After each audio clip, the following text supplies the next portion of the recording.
Welcome to Change Enablers, a podcast by Tango. Sit back, relax, and listen to some of the brightest minds in operations and enablement. Get actionable tactics from our handpicked guests to help you lead successful software rollouts and drive company transformation.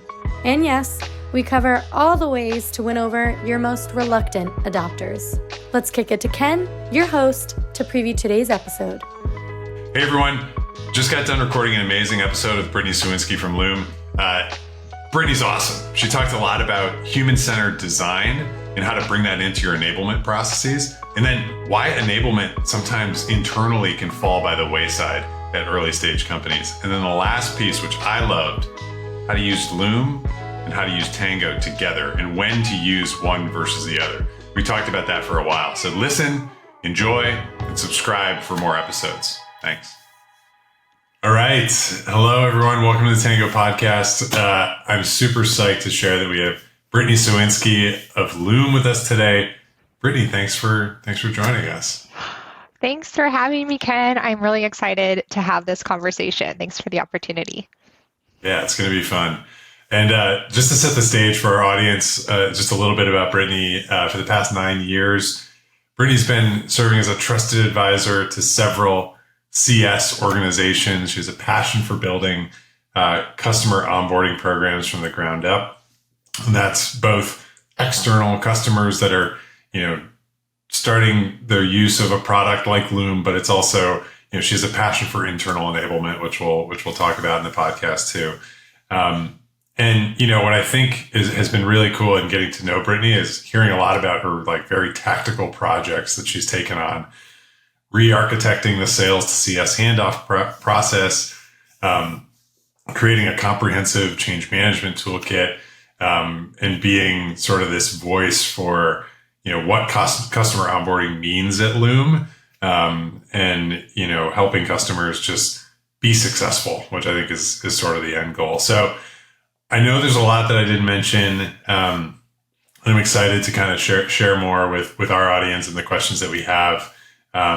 But before we get into that, we have to start with some really core questions, which we'll do them in sort of rapid fire fashion. I won't go deeper than sort of the surface level, but we'll start with, all right, what are 3 software products you can't live without right now?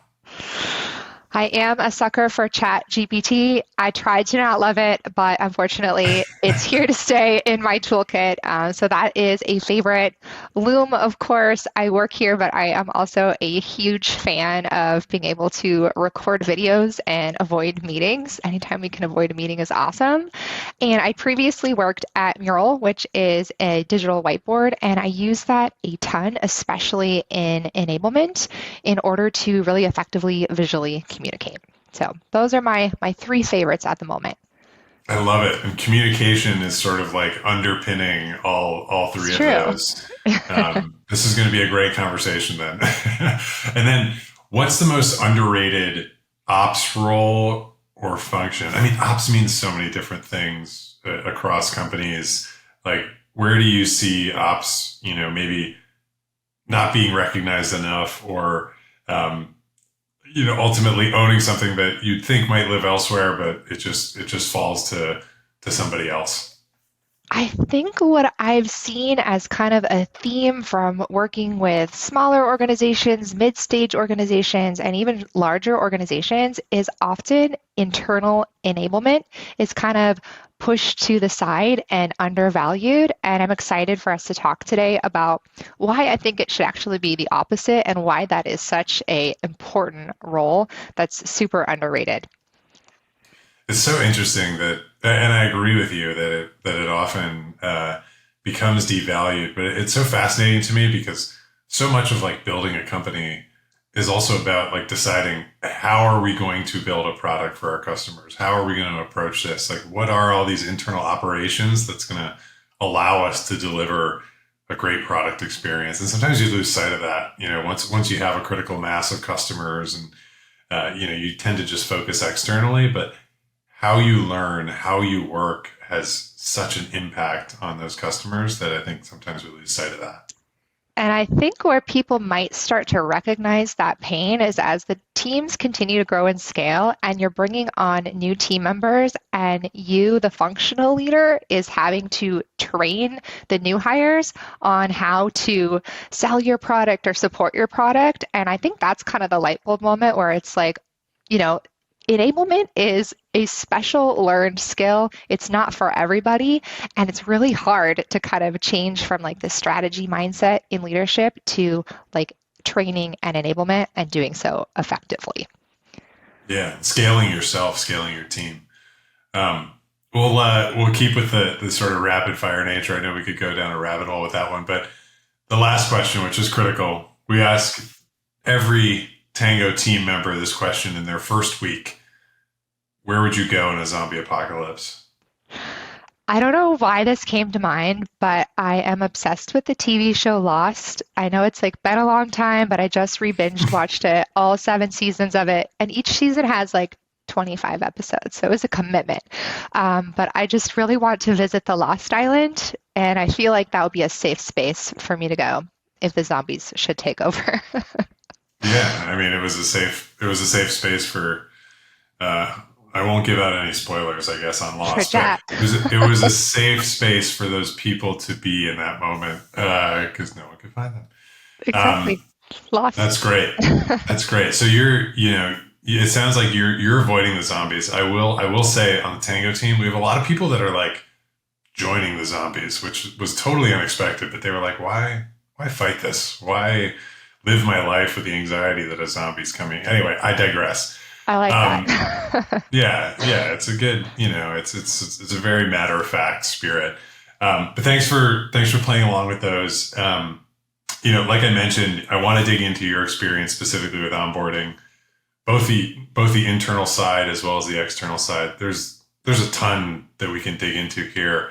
And what I wanted to start with is, you'd mentioned a lot about some of these like sales CS handoffs, the flywheel of feedback. I felt like I was learning a lot when we were sort of preparing for this.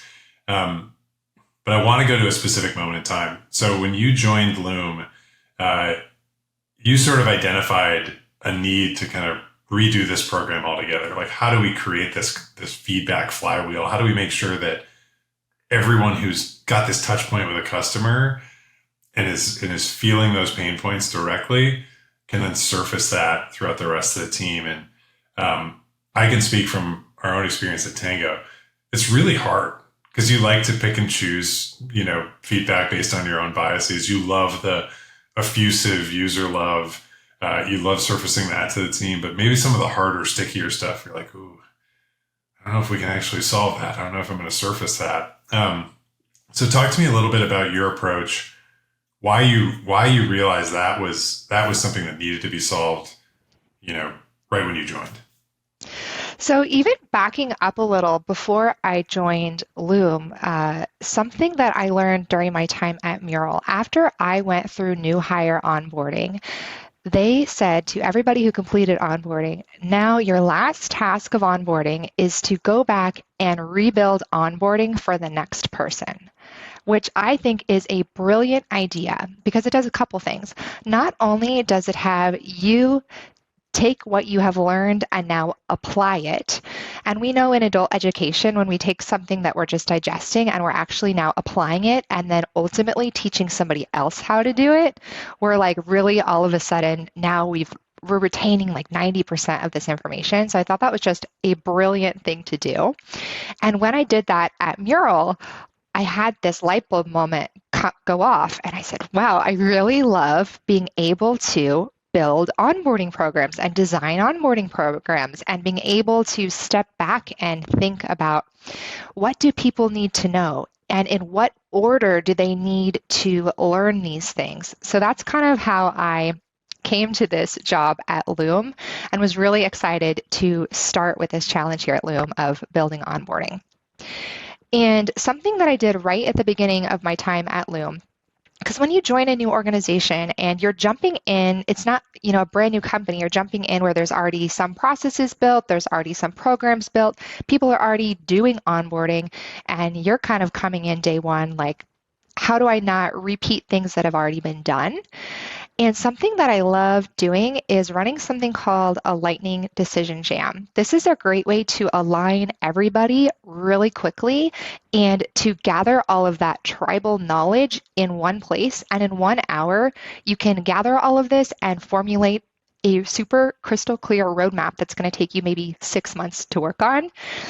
And think of a sailboat diagram. I always love to use some kind of a visual diagram to help people understand rather than these kind of philosophical questions about where should onboarding go. So let's think of a sailboat diagram. And you've got the sail in the front and you've got some wind in the back. So we have 4 quadrants, right? And in the quadrant where like the wind is pushing the sailboat forward, we start collecting sticky notes. Did this in a mural board. What is pushing us forward? What's the wind we need to make this boat go? So this might be things that, we have today that are propelling onboarding to go really well. And we have a sail in the front. What's pulling us forward? So what are the things that we're already doing well that are helping this ship to go? You have an anchor at the bottom. What is holding us back? Let's identify anything that we need to unhook this anchor from. And the last quadrant is under the water in front of the sailboat, or what are some things that might lie ahead that we might run into? You take all of those sticky notes and you kind of reframe them as problems and then solutions. And then I had everybody throw them onto a matrix, really simple matrix of impact and effort. I took the things that were the lowest effort, highest impact, and hey, that was the first 3 months of things that I focused on building. Yeah, that's awesome. And people are probably listening. They're going, well, what does a sailboat have to do with onboarding? But it's so valuable to have those visual frameworks because it sort of breaks down these barriers to people sharing. I think that's one of the hardest things too is, you mentioned there's all this process that's established. There's all this inertia of everything that we've already done and the way that we've done it. But without some of these inviting frameworks or almost using the sailboat to disassociate from the day-to-day, it's hard to get that feedback from people. So how did you sort of enable those teams to continue to share that feedback and continue to think about, hey, this is iterative. We want to make this better over time. Similar to your onboarding at Mural, how do we just continue to make this better? I think it's really helpful in any sort of role like this where you're going to be building and enabling to anchor in some kind of framework, because it can get really challenging to keep organized and be tempted to, move in kind of all different directions. So pick a framework, whether this be human-centered design, an agile framework. I personally like the human-centered design framework, as this is all about empathy, designing for humans, designing for your audience. And the beauty of that framework is that the tail end of that, beyond ideating and then executing, is actually gathering feedback and iterating. You're kind of giving yourself permission from the beginning that, we're going to ideate on all these things, we're going to execute these things, but then we're going to circle back and make sure we're actually solving the issue. And by iterating things and focusing on making it design well for the people who you're designing it for, it creates this really nice feedback loop where people want to share their feedback because they know it's actually informing a program that's designed for them. Yeah, and I think one important thing too that you touched on is it removes a little bit of the pride around, I defined this process, or I defined the way that this thing is, and instead it just acknowledges, hey, this is going to change. I mean, I talk about that sometimes internally with our team too. If a meeting isn't working, it's okay, great, it works for a little while.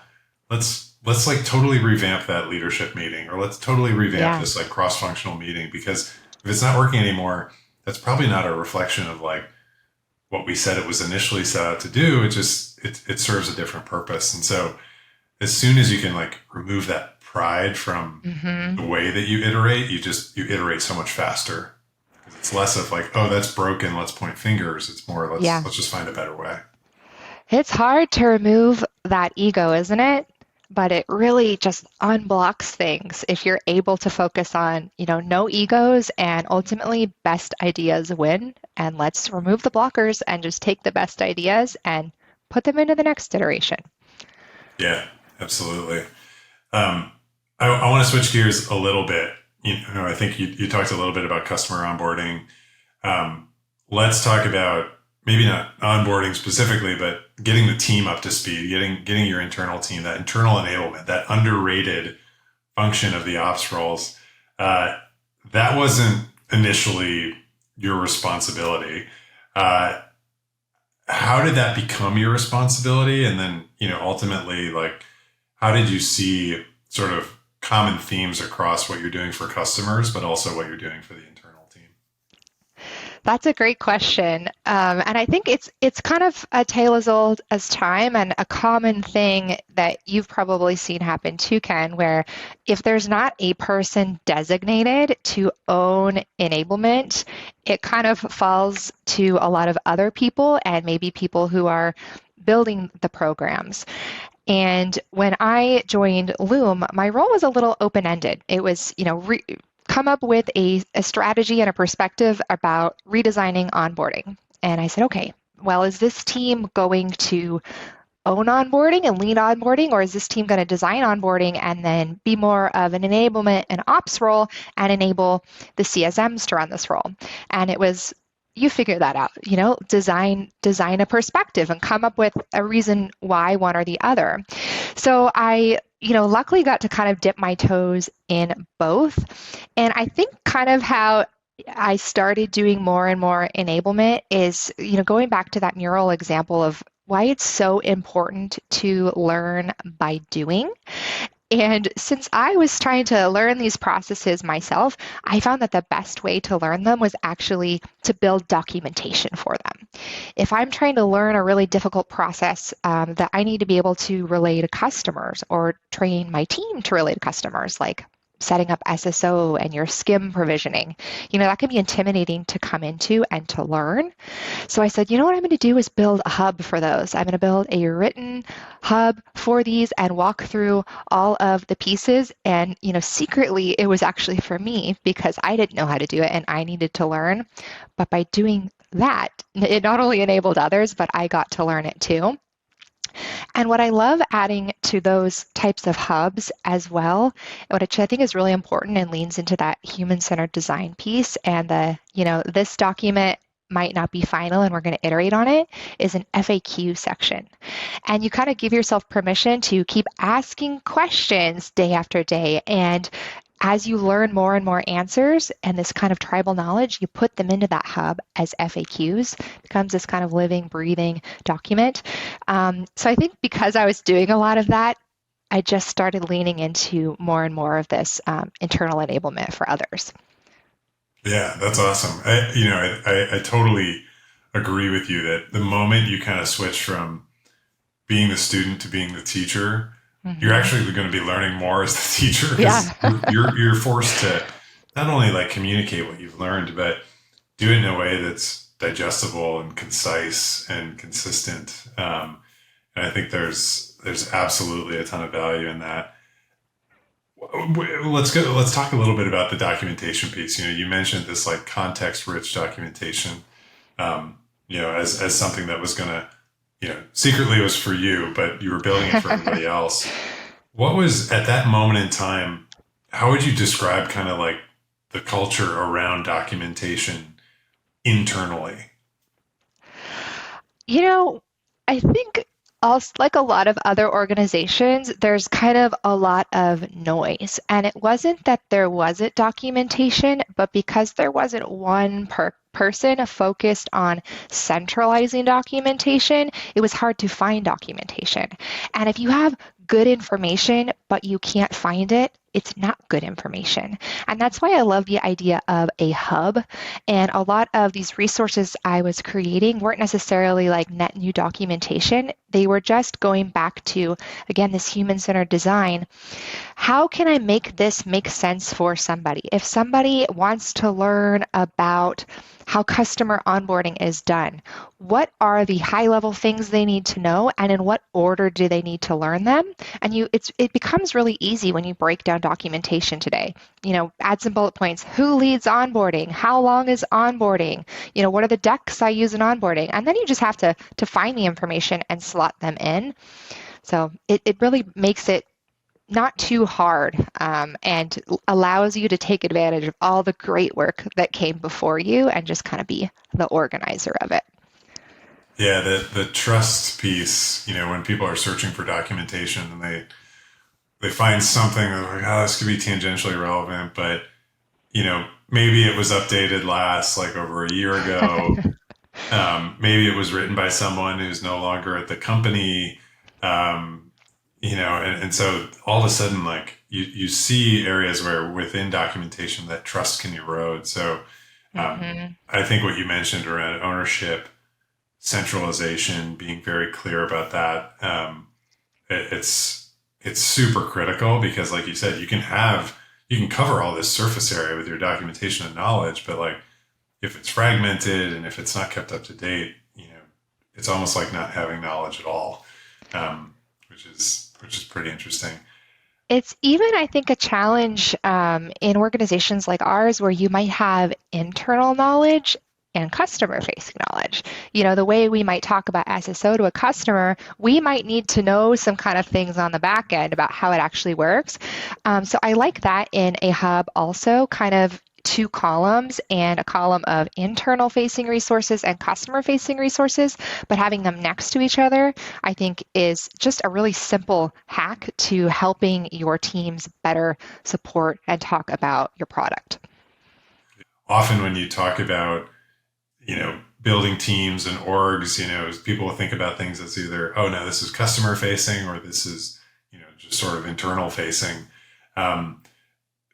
In that world where people are sort of treating it as very binary, like, why do you think that internal enablement, why does that get pushed to the wrong people? And is the solution creating roles like yours where there is someone who's sort of doing that translation and straddling the two stakeholders, or is it something else?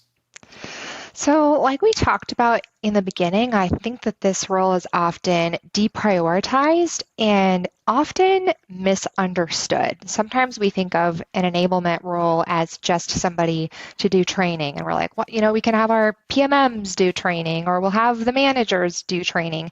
But there's a really specific skill set in order to effectively enable teams. You have to understand adult learning principles. You have to understand change management, and you have to understand the importance of allowing people a space to, take what you're teaching them and execute on it. So I would really encourage teams to hire this role earlier on. Find somebody who has a strong project management skill set, and you have to make sure you're giving this individual a seat at the table. And I think that is a key piece that's missing also. A good enablement partner should be sitting in on a lot of different meetings, kind of as the spokesperson for the different parts of the organization. You have to be able to take all of these knowledge and asks from different departments and filter it before you present it down to other teams. And I'll give you an example of, my own role in enablement when I was working at Reich. I started as a CSM there for several years, and then I moved into an enablement role specifically for CS. And they did a really great job of giving me a seat at the table for these high-level conversations. And they would say, okay, train the CSMs on this new OKR process, train them on this new product release that you have. You have to be able to project manage and know how to prioritize that. And you have to have, I think, the respect at that table to be able to push back and say, the team is overloaded right now. They're not going to digest this information right now.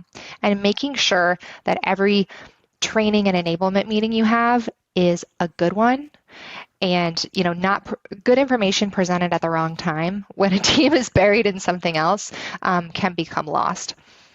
Yeah, it was something you said there, which was fascinating to me. Is like, in those meetings, you want to make sure that they're good, but you also want to make sure that people are digesting them. one thing that I've, come to appreciate in building Tango is just both for the internal team and for our customers, it's like people actually process things at different speeds and different formats.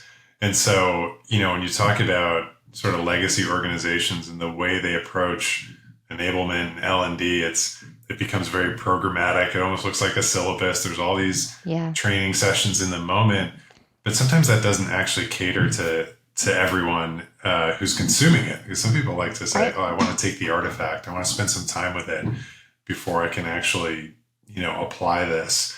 And I think that that's actually kind of an interesting transition to our next topic. We talked a lot about, async communication. Obviously, Loom is, I would call it in the business of async communication. And really what that means is like helping people make better use of their time, helping the time that they do spend together be more effective. It's very clear that you and the Loom team have a very strong viewpoint on that. And so maybe help the audience understand, like, why do people often get this wrong? And what can we learn from Loom and your team and how you spent time with customers to understand how we can fix async communication? Oh, that is a really good question, and a journey that I've been on myself for the past year working at Loom and truly starting to understand what async work really means and how it can actually be a helpful tool. I think async was kind of this buzzword that came up a lot, of course, during COVID when we were all thrown into our home offices and remote and hybrid. And it was like, okay, how can we make things more asynchronous? And there was this misconception at the beginning, at least for me, that async work was about, let's not have to have live meetings and let's be able to do things on our own. But that can translate dangerously into siloed work. And that you don't want. And async work should not mean siloed work or soloed work. I think where async becomes an actual helpful and powerful tool is when you are using it to enhance the live time you do have together. I think we need to be really clear with async work that async is meant to make your live time more productive. And so when customers come to Loom and they say, we purchased this to reduce meetings, we like to dig a little deeper into that and say, it's not necessarily to cancel all of your meetings. If you're in a customer-facing role like we are, I want to have more meetings, and I want to make sure the meetings I have are better meetings. How about instead of canceling the meeting, you send a pre-watch ahead of the meeting, and you can infuse your tone, you can talk about the agenda, you can reduce your no-show rate by doing this. And same way as in, text-based documentation. Think about how tools like Tango and Loom can help people, digest those better rather than just kind of replacing the live time. I hope live time isn't going away because I don't know about you, Ken, but it's hard being remote and separated from people. Oh my, totally. Yeah. I mean, look, we're spending some live time now, which is great. No, it absolutely is. And I think what you talked about a little bit there is like making the most of that live time. We talked a little bit about, when are those instances where you should use Loom and where are the instances where you shouldn't? And there's absolutely value in live time. Maybe talk to us a little bit about just the frameworks that you use or the frameworks that you encourage customers of Loom to use to understand, like, okay, is this a moment where we're using Loom, or is this a moment where we're having a meeting? Because I agree with you. Like, the objective should not be, let's completely clear our schedule and just sort of sit alone and stare at our screen. Yeah. It should be like, hey, let's make the time we have together really, really productive. I think a really simple way to think about it is what I'm saying a one-way dissemination of information. Let's think of an example of an executive business review with a customer. So in CS, these are notoriously challenging to get an executive in the room for this. We want to have this 60-minute conversation. We want to present you your metrics and paint this rosy picture, and then open it up for conversation about, your account and renewal and things of that forth and so forth. It's hard to get people in the room for 60 minutes to have this conversation. So what you can do instead is ask yourself, what part of this presentation is a one-way dissemination of information, and move that async. Whether you're sending that in a Loom or you're, putting together some documentation or a Tango, anything that you can just hand over to somebody to review before the meeting. Now, when we get on the meeting, we're already all on the same page. We know what we're here to talk about, and we can just dive right into the conversation. We can probably shorten that meeting too, and it's a lot easier ask to get an executive in the room for 20 to 30 minutes than it is 60. So it's really interesting you bring that up. We've been doing this with our board meetings since the beginning. So the deck goes out. Sometimes it's accompanied with a Loom, actually. Mm-hmm. And then the time that we do have together, which is very valuable, also it's a very expensive time, just getting the stakeholders in the room. We're mainly focused on discussion points. Like, here are the key discussion points. We'll tee those up a little bit too, but we offer the opportunity for anyone in the room to say, hey, based on the pre-read, based on the deck, based on the Loom, what should we be talking about? And it always makes for a better conversation than, all right, let me pull up the deck. Let me talk at you for a little bit, and maybe you can ask questions, but you're going to keep your eye on the clock and make sure that we're like pacing well. And yeah, so we stopped doing that altogether and replace it with a Loom, which is awesome. Are there moments where, you're using Loom to kind of support better use of live time, but are there things where, you might say, okay, that's maybe not an instance for Loom? And can you think of examples like in your work in customer enablement or in internal enablement where, actually maybe that written documentation could be better than just a Loom? So I have one of these core memories from my first month at Loom. We all have these like work moments that like keep us awake at night and we think about, but I think this was a really valuable learning. And when I started at Loom, I was really gung-ho about let's record Looms about everything. And I was creating these knowledge hubs, as I mentioned earlier, and I wanted to share them out. So I thought it would be a great idea to record a Loom talking through the knowledge hub and then share that Loom out. And a colleague of mine said, please don't ever record a Loom of you talking through written documentation. We would rather just read the documentation. And I was like, you don't want my 7-minute Loom? I spent so much time on this. But it was a really good learning for me. And he said, no, instead, use the Loom to supplement the written documentation. And what you can use it for that you can't do, use it for things you can't do with the text. Infuse the tone, set the stage, maybe talk about some learning objectives. Here's why I'm sharing this. Here's what I want you to be actively, kind of reading as you're, reading this through. Here's why I'm excited about this. Partner that with the written documentation and allow the people to read. Yeah, you mean you don't want the podcast to accompany the documentation? It was bringing me back to my 4th grade. I was a narrator in a Shakespeare play, and just was trying to relive those times, but it didn't work out. Exactly. I always wanted to be the announcer, the morning announcements in high school. Never got that. So this is why we're here on this podcast today. I'm trying to live that out. Look at you now. Look at me now. It's interesting. I actually feel like there are similar instances of that with Tango too. I mean, I see customers all the time using Tango and Loom in conjunction. And with Loom, it's always, we need to infuse that tone. There needs to be voiceover. There needs to be some translation. That's why I'm using Loom. Once we get into this is hyper standardized, codified, I need you to replicate it. Mm-hmm. That's where Tango works really well. And we've had some customers kind of turn on both the Loom and Tango Chrome extension at the same time, which I love that. Might be a little more of what you were talking about with the Loom to accompany the documentation. But for us, the key distinction, because people, our customers, their heads jump to oh, we use Loom. Should I just use Tango now? What we always say is use Tango for the things that you want people to replicate as soon as they get it. For the things that infuse that, the tone, infuse the narrative, help people understand things, talk through objectives.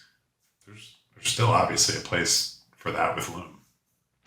I wish I had Tango when I was designing, new hire onboarding at Mural or doing the exercise of redesigning it and then, coming to Loom and creating the documentation from scratch because it's so much easier if you can just actually do the thing. And then how nice would it be if it's just documented for you? It's not easy to translate the doing of the things into documenting the things. I spent so much time on that. So I wish I had used Tango. Yeah, and then to call back to what we talked about earlier, when things change and iterate, hmm it's so much easier. You don't feel like there's this like sunk cost of like, oh, I already did this once before. I created this documentation. It took me Oh forever. It's yeah. like, no, I'll just turn on Tango again and I'll just go through it in the new way. So no, I really appreciate you sharing that. We're coming sort of the end of our time together. I did want to ask, sort of one last, this is a little bit more philosophical. We've been super tactical throughout, which I'm sure, our audience appreciates, but let's imagine you're running a TED Talk and that TED Talk is on the future of onboarding and training. What's the title of that TED Talk and what does the future look like? So it's so funny that you asked this, and it's a very timely question. And I do love to do these kind of visual exercises. And with my team last week, we were doing for professional development. I said, let's make vision boards. I don't know if everyone loved it, but I was like, let's make vision boards for like what we want, because I'm big into the manifestation and stuff. And I put a TED Talk on mine. You said you wanted to do your high school announcements. I'm like, I want to do a TED Talk one day. I want to be like a Brene Brown up there. So right after I put this on my vision board, I got this really exciting call asking me to present on this topic exactly at a conference called CS 100 next month. So this is actually really top of mind for me right now and thinking about, what do I want to share with people that feels like fresh and new about the future of onboarding? And I love an analogy, the sailboat analogy, but I live in a house of all boys over here. Got 2 sons, and they're obsessed with cars. So that's the thing that came to mind naturally. Yeah. So hopefully it resonates with some of the audience. But the working title right now is The Road to Excellence, Engineering and Scaling High Impact Onboarding Programs. And gosh, my wheels are turning about all the car analogies. First question. Which good pun, by the way, with the wheels are turning in the car. Oh yeah, I see I'm what going you to did use there. that, Ken. I am going to use that. I didn't even think about that. So if you're thinking, about onboarding, and I'm going to be describing how to build onboarding, it's a road trip, right? What is the destination? Where are we going? Who's driving the car? Are you in onboarding meant to be the driver? Are you the passenger? Are you trying to teach your 16-year-olds how to drive the car? Or are we on a bus trying to drive a bunch of people? You need a special license for that. I, as the mom, am typically, the front seat passenger, AKA I make the music playlist, I pass out the snacks, I keep everybody entertained. I want to avoid my kids asking the whole way, are we there yet? And enjoying the journey. And I think with customers too, right? How do we make them enjoy this journey to the destination rather than just wanting that value instantly? So now I'm thinking maybe of retitling it like, are we there yet? Tales from the front seat of onboarding. Ooh, I like that. That's great. I think I love that topic because, again, if we go back to your last task that you had to do at Mural for onboarding, if we go back to what we talked about with iteration, if we can articulate that journey as like, yes, we want to get you to a certain level, but honestly, this is our best attempt at knowing what it takes to get you there. You're going to uncover things throughout this journey that might actually make this better for the next person. And so putting some value behind like, why are we doing these things to get to this point and helping people understand that they can play a role in it too.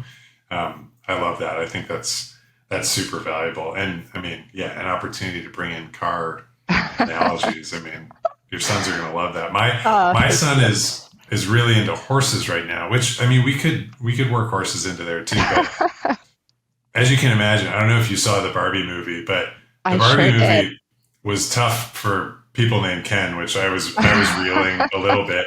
It was also tough for horses. And so Yes. my household was like, oh man, like how do we translate this? And so that brings me to my last question. What are you reading, listening, watching right now that you'd recommend to the audience?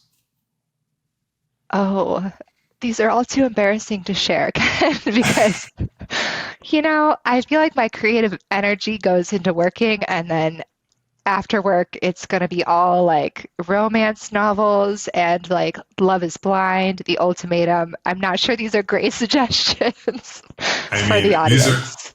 These are great suggestions because if nothing else, like these have already been validated. Like people love Love is Blind. It's My husband and I were talking about this last night, where we're watching The Ultimatum right now, which is done by the same people as Love is Blind. And we're like, this is brilliant. They've come up with this like repeatable formula for like the new era of, I would say, the Bachelor watchers, because that's kind of phased out. And now we have this like new TV show, and they've got it down. I think there's something like, I don't know, like 6 seasons. Have you watched it? Oh yeah. Yeah, I've watched. Okay. Now I feel better. It's truly unbelievable the leaps that these people make. I can't picture myself ever doing it, but No. yeah, I agree with you. Like The Bachelor kind of started it all. Yeah. My sort of like spirit animal back in the day. I don't know if you remember Bob from The Bachelor. He was like the really funny, goofy guy from like the second season. I was like, that's the guy I want to be. So The Bachelor played a big role in my life. So do not be ashamed of Love is Blind. Okay. And, for those, I wasn't expecting that question. No, yeah, it's all good. For those who haven't watched Love is Blind yet, you're getting 2 solid recommendations on that one. 2 thumbs up. Yep. Give it a watch. And with that, I just want to thank you, Brittany, for being on the show, sharing all the amazing learnings that you've picked up along your journey. And hopefully this has been helpful to all of our listeners. Thank you, Ken. This was super fun. And thanks everyone for listening. Thanks for listening to this episode of Change Enablers, a podcast by Tango. If you like what you heard, share with a comment or leave us a review. And don't forget to subscribe for more episodes. See you next time.